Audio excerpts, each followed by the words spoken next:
Hey, Solid Mustang coming at you here, and we are the Empire. But before we get going here, and I get rocking my ATST, good news on the beta. The beta's been extended for a couple days, so now you'll be able to play a little bit longer. I think that's a great thing. I'm really stoked about that. We'll be able to hopefully get some more gameplay and stuff like that in. So playing as the Rebel Alliance, what is good? Oh, Rebel Alliance, my bad. The Empire. We already did the Rebel Alliance. The Rebel Alliance, the big thing is what I'm in right now. These things take a ton of punishment, but it's not like they can't be killed as I get blown up. But the AT-AT and the ATSTs are definitely huge assets for the Empire. Bring those in. If you're with anybody, pair up on the ATSTs. If you pair up with the ATSTs, they're much more effective. If you get two of them walking kind of close proximity to each other, don't have to be right next to each other, but close to each other, we can kind of cover each other a little bit. That really helps out a ton, and you guys can really, do a lot of damage with it. The air assets for the Empire are nearly the same as the Rebel Alliance. The one thing is when you're dogfighting, and I get in some dogfights here a little bit later, I get a couple X-Wing kills. But when you're fighting the X-Wing, don't try to outturn the X-Wing. If you try to outturn the X-Wing, he will outturn you and able to get in behind you.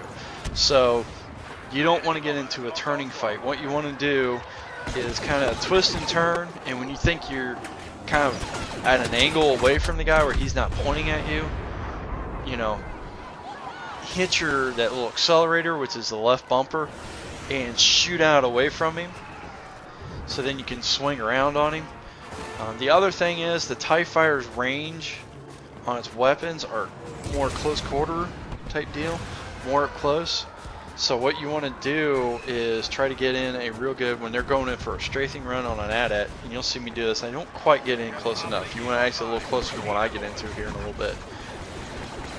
But you want to get in really close and then just blast away. Use your rockets if you got them, but wait until the last second to hold down the left trigger, which locks onto a target. So you hold down and you lock onto a target with your left trigger, and it will guide those cannons just a little bit, so you're able to get more shots on target.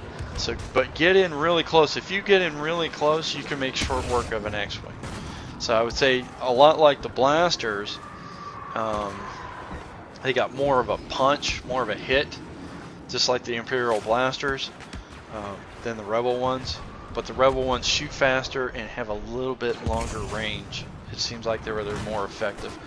So, of course, the range on the blasters is pretty much almost unlimited. So you can definitely hit from just about anywhere. Like I hit this guy from back here. Don't kill him, but I definitely get some good hits on him. And then I get zapped. I'm like, what? Oh, you know what? They hit me with the anti-vehicle cannon like that. That's a good shot, because I was actually starting to move around a bit too. So he didn't have much to shoot at. That was a good shot. Hey, you gotta give guys credit when they do something good like that. And you're like, oh, okay. Yeah, we'll get back on one of these. Why not? Why not? Like I said, I do try to use these as much as possible. I look around for people. I'm the one that starts way in the back. So you want to use those mortars a little closer than when I just used them. So you want to get up a little bit. And the other thing is, if you got a guy who's going toward the uplink station with an ATST like this, and you're one of the ground troops, head that way. Head right behind the, let him clear them out. He'll start clearing people out. Like a good place to be is a flank around the corner here, like through that gully. You can get up and get all these guys that are up here. The other thing is go right along the ridge line of the mountain there. You can see there are guys up on that mountain.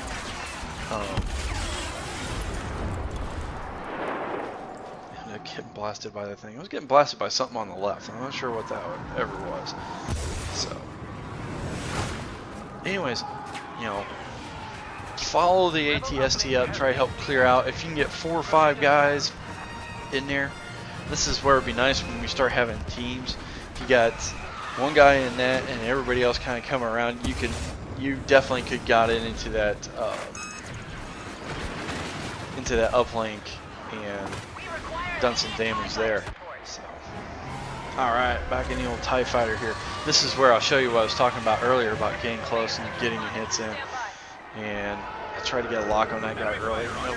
The other thing I've noticed is it's a little harder with the TIE fighter to get a rocket. And you can see he's out turning me. So I'm trying to twist a little bit more. It's trying to get a turn in. You can see him right there. And so I hit the throttle, try to get away from him there. They're trying to lock onto you. And then come back in on the fight. Twist and turn a little bit more. Looking for him, lost sight of him here. I know he's on there because of the radar. And we are right there. Oh, there he is. He's going for a strafe run. See, now I should have gotten a little closer. But I still screw him up pretty good. Yeah, I'm having a devil of a time getting that thing to give me a little lock on there. But the best way I found to do it is, especially if you can catch a guy kind of unawares, don't lock on until the last minute. Ugh, it's a little hard to watch, isn't it? Get that rocket off. Boom. There he goes. He's done. Yeah, if you're the X-Wings and you're going for the strafe runs, watch your back. TIE fighters, if you see them going in, that's a good time to go get them because most people will not be able to make a turn. So, first person point of view on this thing, it's good for ground strafing runs. You can see a little better and stuff like that. So I try to get a big perspective then if I'm trying to focus in on something.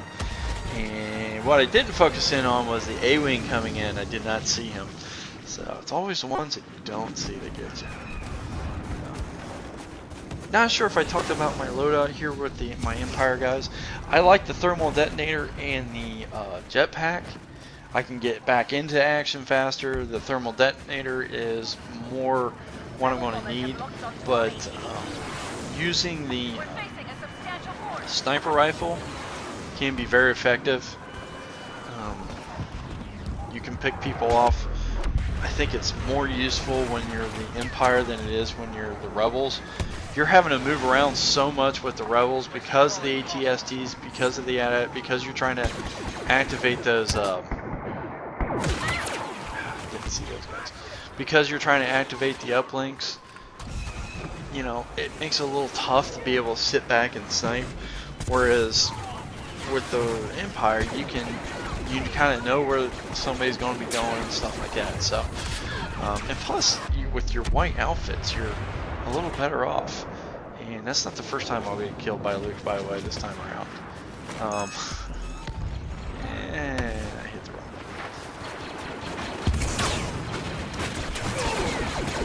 one. So, also, somebody was telling me they didn't like the way the controls were for the left bumper and right bumper. They wish they were switched. I'm like, well, then switch them. And you didn't know that you could go in and switch your hands on your cards.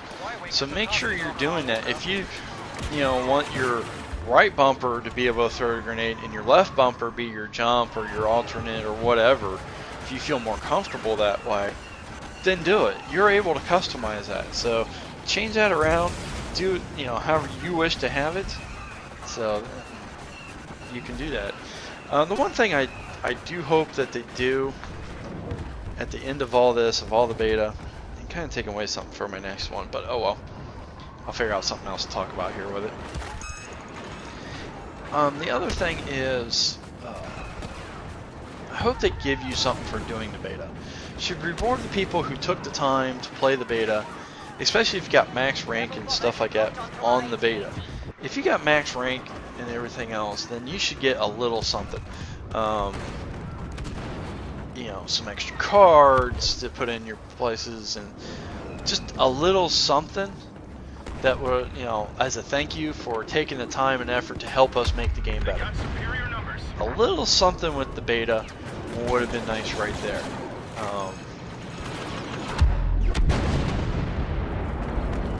But that's okay. I love running around inside the hall. So, you know, I'm going back to that. I'm kind of thinking in my head what would be a good reward. I think, you know, at least one level upgrade. If you're automatically at 2, that'd be cool. 5 would be great if that's what it is. That's typically what it is, to start customizing your guy and unlocking your guy. But you know, maybe even if you just jump me up to a 2 or 3 for the time I spend in here, you know, upgrading my guy and stuff like that, getting max rank, that would be great. You know, if you just bump me up just a little bit, that would be awesome. Just saying. So, overall in this beta though, and we'll get into the overall later as we've gone on here. But through everything, I mean, look at the blast on the AT-AT. It looks fantastic. Oh, yeah, rocket. See the anti-turret thing going there? Or anti-vehicle? Go over here. This guy gets it. So, really cool. And well done.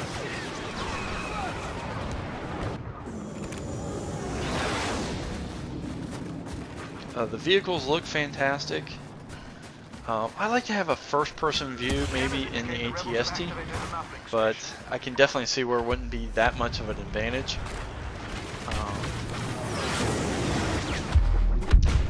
Same thing with the AT-AT, just be kind of cool. But again, I don't see much of an additional asset to doing it. So, oh, I don't do it here, but on the AT-AT, if you first thing you do, if you get in, I kind of screw around a little bit because I know the game's going to end, but especially at the very beginning, you get the AT-AT, you can get one at the beginning near the walker that's fallen already. If you go do that, bring up the orbital strike right away, put it onto the uplink station, you can get there really fast. So put that on the uplink station, drop in your orbital strike. I've gotten at least one guy every single time, and then sit back with your AT-AT just blasting away. If people get up on the hill, there's like down at the base of the hill, there's like a big rock. A lot of guys like to hide behind there. Use the bottom of the chin cannons, and you'll blast the living crap out of them. Up on the left hand side, you kind of, right before you go into Echo Base, you can sit there and use that chin blaster again for people hiding behind stuff, or you can use the cheek cannons, if you will, the side cannons there, and you can really do up some big time damage. So a little tip there for the AT-AT. Start right at, oh, and the thing is, right at the end of that, using your AT-AT, watch your time, about 5 seconds, 5 to 8 seconds, bring up your orbital strike, should be about ready again. If you dropped it right away, you'll be able to drop a second one. So usually, especially in the beginning part, in the very beginning with the AT-AT, that I'm able to drop call in 2 orbital strikes right on top of guys. And thus you're able to hold off people on that first A Y-wing has targeting lock on our walker. I think I was just getting ready to get whacked right there. But you're able to hold off the ATST now deployed. people from getting to that first uplink. Anyways, thanks a lot for watching. We win the game right there, and really appreciate it. So, solid Mustang, and I'll catch you guys on the 6.